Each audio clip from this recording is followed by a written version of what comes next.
ఏదైతే గోదావరి జిల్లాలో ఏర్పాటు చేస్తున్న ఫార్మా కంపెనీకి వ్యతిరేకంగా జరుగుతున్న ఆందోళనల్ని కట్టడి చేయడానికి వెళ్ళిన అనితా గారిని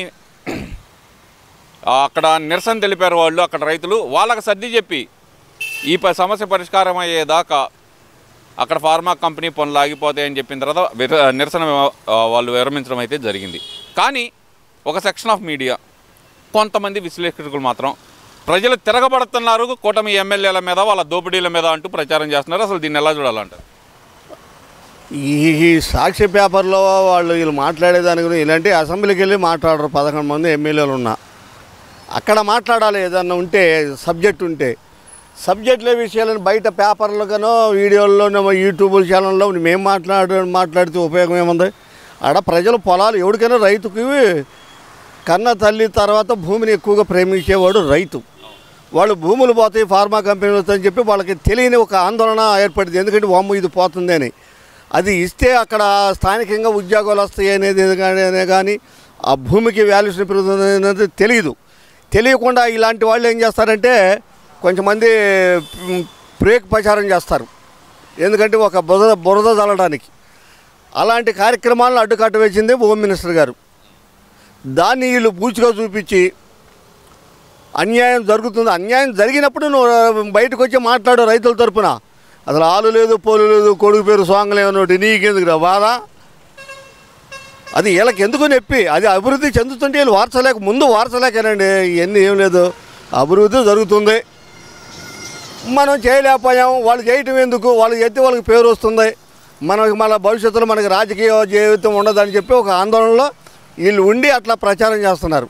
అందుకు తప్పితే వీళ్ళ వల్ల ఏమీ కాదు. అలాగే హాస్పిటల్లో గవర్నమెంట్ హాస్పిటల్లో ప్రైవేట్ పరం చేస్తారని ఒక ప్రచారం చేస్తున్నారు. అసలు దాని యొక్క అంతరాయం ఏంటి? 50% గవర్నమెంటే భరించింది, 51% తక్కిని ఈ ప్రైవేట్ పరం తీసుకునే వాళ్ళు తీసుకొని దాన్ని ఒక టైం ఇస్తారు, 2 సంవత్సరాలకి లీజుకొని. ఇప్పుడు రోడ్లు వేసినప్పుడు మన టోల్ గేట్ పెడతారుగా, సగం గవర్నమెంటు సగం కాలు కట్టేవాళ్ళు వాళ్ళు కట్టుకునే వాళ్ళు అయిపోయిన తర్వాత అది వదిలిపెట్టి వెళ్ళిపోతారు. అట్లానే వీళ్ళు కూడా ఈ తీసుకునే వాళ్ళు ప్రైవేట్ పరం తీసుకుని కొంతమంది వాళ్ళ పరిధి ఒక టైము 12 సంవత్సరాలు 20 సంవత్సరాలు టైం పెట్టిన తర్వాత వాళ్ళ పక్క వెళ్తారు, గవర్నమెంట్ ఏర్పడ అవుతుంది. దానివల్ల లాభమే కానీ నష్టం లేదు. సరే, ఇలాంటి సమస్యలన్నీ మీరు అసెంబ్లీలోకి ఎందుకు వచ్చి మాట్లాడట్లా? మీ దానికే మాకు మైక్ ఎవరన్నారు ఈరని?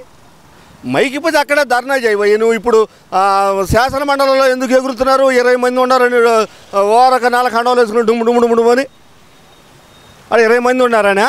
ఇక్కడ 11 మంది ఆ పనే చేయొచ్చు కదా. 4 ఖండాలు వేసుకుని నువ్వు సమస్య ఎక్కడ పరిష్కారం నువ్వు ఎతకాలంటే ఎక్కడ నువ్వు కౌంటర్ చేయాలో అక్కడ చేయాలి. అక్కడ చేయకుండా మీడియా పాయింట్లోనో పేపర్లోనో సోషల్ మీడియాలోనో ఊరక దంపుడు కొడితే దానివల్ల ఉపయోగం లేదు. ఇది తెలుసుకోవాల్సింది ముందు వాళ్ళు. ఇక్కడ కేఎస్ ప్రసాద్ ఆయన విశ్లేషకుడు అంటూ ఆయన నిన్న కూడా అంటున్నాడు, నేపాల్లో వచ్చినట్టు ఆంధ్రప్రదేశ్లో కూడా తిరుగుబాటు రాబోతుంది, వీళ్ళందరినీ తరిమి కొట్టే రోజులు దగ్గరలో ఉన్నాయి అంటున్నాడు కదా. మరి ఆయన ఇప్పుడు కొన్ని జ్యుడిషియల్లో ఉన్నాయి వ్యవహార చరిత్ర. ప్రజలు ఎవరి మీద తిరగబడతారు, ఎవరిని ఎంపడబడి కొడతారు, జ్యుడిషియల్లో కొన్ని నిజాలు బయటకు వచ్చిన తర్వాత జరిగేది అదే. ఎవరు కొడతారనేది ప్రజలు నిర్ణయిస్తారు. ఇప్పుడు ఆల్రెడీ 152 నుంచి 11 తీసుకొచ్చారు. ఇక నెక్స్ట్ ఎంతవరకు తీసుకొస్తారో ప్రజలు చేయాలి. ఎందుకంటే ఇప్పుడు యేసుప్రభుని పూజించే వాళ్ళు యేసుప్రభు పూజిస్తారు, దాని తప్పు లేదు. హిందువులలో కూడా యేసుప్రభు మతం పుచ్చుకొని దాని ప్రార్థనా మందిరికి వెళ్ళే వాళ్ళు ఉన్నారు. హిందూ సాంప్రదాయం హిందూ దేవుని కొలిచేవాళ్ళు ఉన్నారు. ఇప్పుడు తిరుపతిలో వీళ్ళు దుష్ప్రచారం చేస్తున్నారు. ఎందుకు చేస్తున్నారంటే అక్కడ అన్నదాన ప్రసాదం కూడా అందులో చాలా గతం కన్నా ఇప్పుడు చాలా ఉన్నతమైన భోజనాలు పెడుతున్నారు. ఒక కేంద్ర ఆర్థిక మంత్రే వచ్చి స్వయంగా భోజనం చేసిందంటే ఆడ పరిస్థితి ఎంత మార్పు వచ్చిందో చూడండి. ఆ శనీశ్వర లింగాలు పెట్టుకొని అదేదో దేవుడు ఒకటి కరుణాకర్ రెడ్డి వాళ్ళు చేయన పాపాలు లేవు, వాళ్ళు అసలు అన్య మతస్థులు కాదు. అలాగనే ఈ మధ్య కాంగ్రెస్ పార్టీ అధ్యక్షురాలు కూడా గుళ్ళు కట్టడం ఏమిటి? అసలు గుళ్ళు కట్టక ఏమిటి? ఇప్పుడు ప్రజలు కానుకలేస్తున్నారు, ఆ కానుకల్ని దేవాలయాలని ఊళ్ళల్లో ఎక్కడైనా సరే ఇతర దేశాల్లో మన హిందువులు ఇతర దేశాల్లో చదువుకుంటున్నారు, వేల లక్షల మంది ఉంటున్నారు. వాళ్ళు దేవుడిని స్మరించుకోవడానికి ఆదివారం పూట ప్రశాంతంగా దేవాలయానికి వెళ్ళి దర్శనం చేసుకుని దండం పెట్టుకోవడానికి వాళ్ళకి దేవాలయం కావాలి. తిరుపతి దేవస్థానం బోర్డు ఇలాంటి సౌకర్యం కల్పిస్తుంటే అడ్డుపట్టడం ఏంటి? వీళ్ళకి ఎందుకు తలనొప్పి?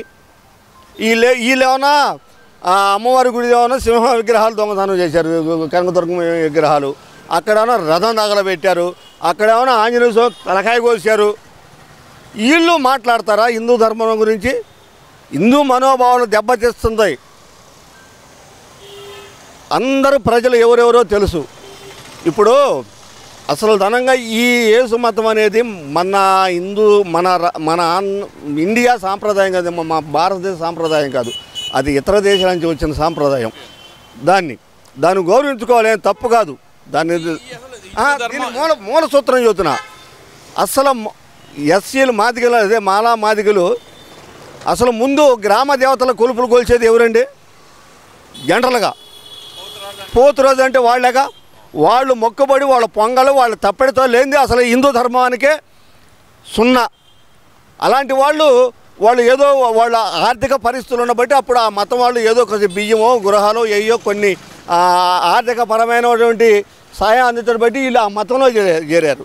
దాన్ని ఇప్పుడు ఒక చట్టం తీసుకొచ్చి ఎస్సీ ఎస్టీలను పెట్టి దౌర్జన్యాలు చేయకుండా అంతవరకు మంచిదే, బాగానే ఉంది. దాన్ని ఆసరాగా తీసుకొని మన షర్మిల కూడా మాట్లాడుతుంది. ఆమె రాజశేఖర రెడ్డి గారు మళ్ళీగా ఎదుగుతారు అనుకుంటున్నాం, కానీ ఇలాంటి చీప్ ప్రాక్టిక్స్ రాజకీయాలు చేస్తే ఆమె ముందుకు వెళ్ళలేదు.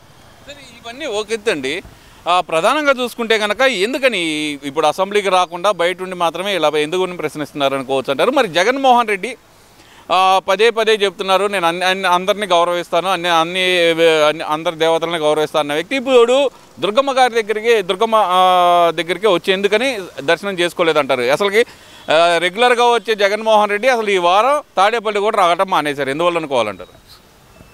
ఇప్పుడు వీళ్ళు ఏం చేస్తున్నారంటే ఈ కొమ్మినేని శ్రీనివాసరావు కూడా మేకప్ వేసుకొని ఇతను వాళ్ళు ఏదో అధికార ప్రతినిధి అంట 15 నెలల్లో 117 సార్లు చంద్రబాబు హైదరాబాద్ పోయాడు, లోకేష్ 70 సార్లు పోయాడు. ఇవన్నీ ఓరక ఎందుకు తప్పుడు ప్రచారాలు? ఇప్పుడు మన జగన్మోహన్ రెడ్డి గారు వైఎస్ఆర్ పార్టీ ప్రతినిధి అధ్యక్షులు గారు బెంగళూరు ఎన్నాళ్ళు పోయి వచ్చాడు, ఎందుకు పోతున్నాడు? మరి నేను ఇక్కడ తాడేపల్లిలో ఉండాలిగా. తాడేపల్లిలో ఉన్నాడు అనుకోండి, ఆ తాడేపల్లి ప్యాలెస్ నుంచి బయటికి రావట్లేదుగా. వరదలు వచ్చినప్పుడైనా ఒకసారి వచ్చాడు, ఏదో మిర్చి యార్డు కోసం దాని ఏదో పోరాటం కోసం వచ్చాడు. ఆయన వచ్చేది ఎప్పుడే అంట మనుషులు చచ్చిపోతే, గ్రామాల్లో జనరల్గా తగాదలు ఉన్నప్పుడు కక్షల కార్పణ్యాలు ఏదో గెట్లు కాడో లేదా పార్టీ పరంగానో ఏదో వేరే లైంగిక సంబంధాల కాడో తగాదలు వస్తాయి జనరల్గా. వాటి కాడో ఎవరున్నా తగాదలు కూడా చచ్చిపోతే వాడి దగ్గరికి వెళ్ళి పరామర్శించడానికే జగన్మోహన్ రెడ్డి గారు బయటకు వస్తారు. లేకపోతే ప్రజల సమస్యల కోసం ప్రజల పక్షాన అతను బయటికి రాలే. ఇంతవరకు వచ్చాడా 15 నెలల్లో? చంద్రబాబు నాయుడు గారు హైదరాబాద్ ఎందుకు వెళ్తున్నాడు? హైదరాబాదు ఒక ఉప ముఖ్యమంత్రిని, ఒక పక్కన ఉప ముఖ్యమంత్రి ఇవాళ కూటమి ప్రభుత్వంలో ఉప ముఖ్యమంత్రికి ఆయనకి హెల్త్ బాగాపోతే పరామర్శించడం తప్ప? అది పరామర్శించడానికి కాదు, బతిమలాడుకోవడానికి వెళ్ళాడు. చిరంజీవి గారికి అవమానం జరిగింది కాబట్టి బతిమలాడుకోవడానికి వెళ్ళారు అంటున్నారు కదండి. అసలు వాళ్ళది నోరు, వాళ్ళు ఎందుకు మాట్లాడతారు, వాళ్ళు మాట్లాడడానికి అర్థం ఉందో లేదో అది వాళ్ళకే వదిలేయాలి. ఎందుకంటే ఇప్పుడు కాకి ఎంత పొద్దున్నే స్నానం చేసిద్దండి, ఏదైనా తెలుపుకొచ్చిద్దా? ఇది అంతే. వాళ్ళ బుర్రలే అయ్యి ఎవడో స్క్రిప్ట్ ఇస్తాడు, అది చదువుతారు. ఎందుకు ఈ తలకాయ నొప్పేవారం? నేను ఇప్పటికైనా వీళ్ళని కోరుకునేది ఏంటంటే, చంద్రబాబు నాయుడు గారు అసలు భూదేవికి ఓర్పు ఉందో లేదో కానీ ఆ మహానుభావుడికి ఉన్న ఓర్పుకి నిజంగానే మరి అంత వయసులో కూడా అంత కష్టపడుతూ ఎవరు ఈయనకి కాలి గోటు చిటికెనేలు గోటులో మట్టి రేణువు కూడా పనికిరాని వాడు కూడా ఆయన అన్న మాటలు, ఆయన దూషించిన తిట్లు ఏది నెల్లూరు అనిల్ కుమార్ యాదవ్ కానీ కొడాలి కానీ సామాజిక వర్గమే మళ్ళా ఇంకొక ఆయన జైలుకి పోయి ఇచ్చిన ఆయన వీళ్ళు మరి వీళ్ళు ఈ రకంగా ఒక ఇప్పుడు ఇది 4వ తాడో 5వ ముఖ్యమంత్రి గారు ఆయన జీవితంలో 10 సంవత్సరాల ప్రతిపక్ష నాయకుడు రాజశేఖర రెడ్డికి సమృద్ధి ఆయనకంటే ఇవాళ మిగులే ఒక లెక్కలో మిగులే. కానీ అలాంటి మనిషి ఓర్పుని మనిషిని నేను ఇంతవరకు ఎక్కడ చూడలేదండి. వామో అసలు భూదేవ్ కూడా ఆ ఓర్పు ఉండదేమో. అలాంటి మనిషి ఈ ఆంధ్ర రాష్ట్రానికి ఉమ్మడి రాష్ట్రానికి ముఖ్యమంత్రిగా దొరకటం ఉమ్మడి రాష్ట్ర అదృష్టం. ఇవాళ ఈ నవ్యాంధ్ర అమరావతి అభివృద్ధి జరిగి ఇక్కడ పరిశ్రమలు రావాలి అంటే అభివృద్ధి జరగాలంటే పేదవాడికి పక్కా ఇళ్ళు పెన్షన్లు ఏదైనా సరే ప్రభుత్వం ఇచ్చే లబ్ధి ప్రతిదీ అందాలంటే ఈ మహానుభావుడే ఉండాలి.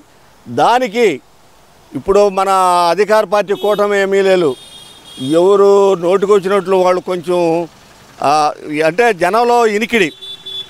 ఆయన చూడండి, చంద్రబాబు నాయుడు గారు ఎంత సీనియర్ నాయకులు, బుజ్జి సోదరు గారు ఇలాంటి వాళ్ళు.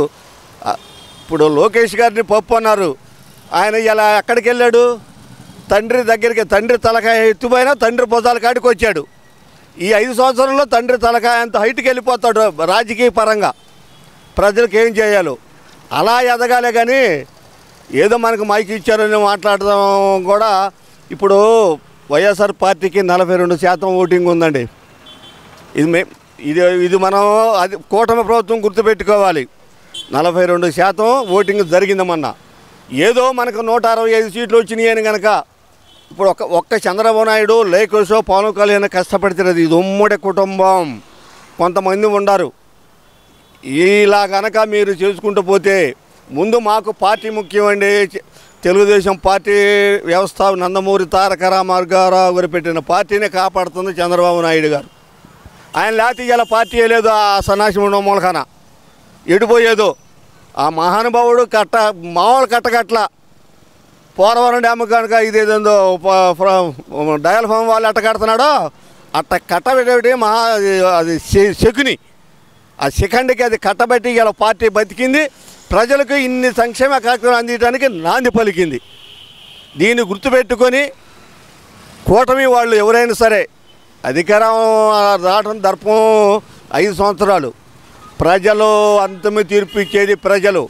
అధికారంలో ఉన్న వాళ్ళు ఏం చేస్తున్నారు, అధికారం పోయిన వాళ్ళు ఏం చేస్తున్నారు, అధికారం ఉన్న వాళ్ళు ఏం మాట్లాడుతున్నారు, అధికారం లేని ఏం మాట్లాడుతున్నారు అనేది ప్రజలు ప్రతి విషయాన్ని గమనిస్తారు. దాన్ని గుర్తుపెట్టుకొని ఆ మహానుభావుడు ఈ అమరావతిని అభివృద్ధి చేసేదాకా ఆంధ్ర రాష్ట్ర ప్రజలైతేనేమి నాయకులైతేనేమి అతనికి అండగా ఉండాలని ప్రతి ఒక్కరిని కోరుకుంటూ మీ అందరికీ దండం పెట్టుకుంటున్నాను.